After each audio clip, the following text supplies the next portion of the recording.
రే మావా, ఒక్కసారి ఊహించుకో. ఈ బ్లేడ్ల మీద నిన్ను సరదాగా కూర్చోమంటే కూర్చుంటావా అమ్మో అంటావు కదా. కానీ పైల్స్ తెచ్చుకుంటే ప్రతిరోజు పొద్దున్నే ఆ బ్లేడ్ల మీదే కూర్చున్నట్లుంటది. బాత్రూమ్కి వెళ్ళాలంటేనే వెన్నులో వణుకు పుడుతుంది. లోపల ఎవరో కోసి కారం పెట్టినట్లు మండుతుంటే ఆ నొప్పికి ఏడవాలో అరవాలో కూడా తెలియని నరకం మావది. ముఖ్యంగా ఆ టాయిలెట్ సీట్ మీద కూర్చుని ఫోన్ నొక్కుతున్నావు చూడు, అక్కడే నీకు నువ్వే సమాధి కట్టుకుంటున్నావు. అక్కడ ఎంతసేపు కూర్చుంటే నీ పేగులు అంతలా బయటకొచ్చేస్తాయి. ఏదో ఒకరోజు రక్తం చూశాక గానీ నీకు భయం పుట్టదు.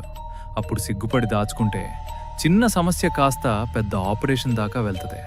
రేపు ఆపరేషన్ థియేటర్లో డాక్టర్ కత్తి పట్టుకుని నిల్చున్నప్పుడు ఈ బిర్యానీలు, ఈ మసాలాలు నిన్ను కాపాడలేవు.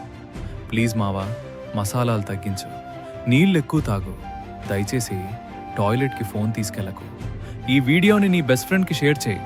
పాపం వాడన్నా బతుకుతాడు. జాగ్రత్త మావా.